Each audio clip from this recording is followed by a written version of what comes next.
The divisiveness of this White House is causing long-term damage, said network co-chair Brian Hooks, who also chided elected officials who are following his lead. The Koch network's influence, even among Republicans, has come into question in the conventional wisdom-shredding era of Trump.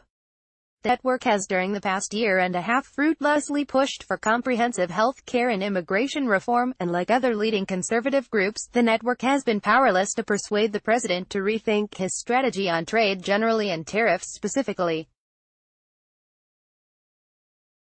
The weekend conference comes with fewer than 4 months until the midterm elections, as the network, led by billionaire Charles Koch, gears up to spend millions to protect Republican majorities in Washington.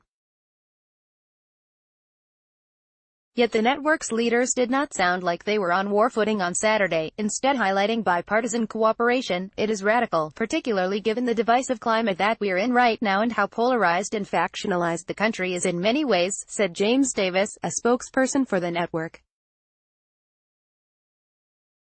But we want to focus on aggressively finding areas of common interest where we can make progress on some issues, even if we disagree on other issues. Although the Koch network has not adjusted its spending projections for the midterms, its thematic shift suggests the GOP-aligned group could be contemplating a new power dynamic in Washington and its place in it.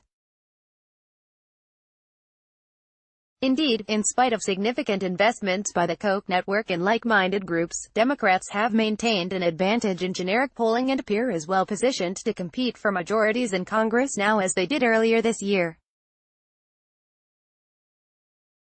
The Koch network has dabbled in working with and supporting Democrats when their interests have aligned, and the network alarmed some Republicans earlier this year when it funded a digital ad campaign applauding North Dakota Sen. Heidi Heitkamp's support for rolling back bank regulations. Heitkamp is one of the most vulnerable Democratic incumbents this year, and her race could help decide partisan control of the Senate. Briefing reporters on Saturday, network leaders also touted their past work on criminal justice reform with former President Barack Obama's administration. "I think we've shown we can work with both parties," said Davis, adding that the network needs to earn some trust among Democrats. The group remains unambiguously pro-Republican by reputation. Only Republican elected officials plan to attend the Koch network's meeting over the course of the weekend, as is standard, including a few, like Rep. Marsha Blackburn, a candidate for Senate in Tennessee, who will count on the deep pockets of Koch network donors in competitive races this fall. Florida Gov. Rick Scott, who is also running in a marquee Senate race, will also be on hand, as will the No. 2 Senate Republican, John Cornyn, among others. But the administration's tariffs have stung uniquely for this group, which traces its roots to 2003, when Charles Koch, a group of like-minded business leaders, grew alarmed at the rapid growth of government programs and the implementation of steel tariffs under President George W. Bush. "So, we find that there are some similarities to where we are today," said Davis. In a video message that will be shown to the network's donors during this weekend's meeting, set on the lush grounds of the Broadmoor Hotel here in Colorado Springs, Charles Koch warns that protectionism is perverting the key institutions of our society. The Koch network has pledged a multi-year, multi-million-dollar commitment to fighting tariffs or other policies they believe are protectionist. "We see this as a long-term endeavor," said Davis.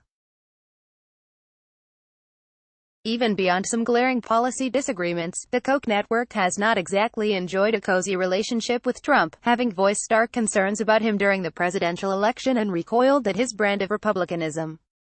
Once Trump won, however, the network resolved to work with him where they could, and following his first year in office, their public view turned rosier. In January, Tim Phillips, the president of the network's political arm, Americans for Prosperity, touted the network's partnership with Trump and cheered the administration's work to roll back regulations and nominate conservative judges. As the political ground shifts, the network is also grappling with a fundamental transformation of its own. The shorthand for the network was once the Koch brothers, a reference to Charles and David Koch, its patrons and figureheads. But David Koch, 78, formally resigned from his role with the network earlier this year, citing declining health. The network's leaders have emphasized that the group originated with Charles Koch, 82, while David Koch came along later, Davis said, and focused his energies more on Americans for Prosperity, the network's political arm. Charles Koch has also for years established himself as the more public face and voice of the network. "There's only one Charles Koch," said Davis, "but fortunately, he's going really strong." Correction, this story has been updated to reflect to correctly attribute the following quote to Koch network spokesman James Davis. "I think we've shown we can work with both parties," said Davis, adding that the network needs to earn some trust among Democrats.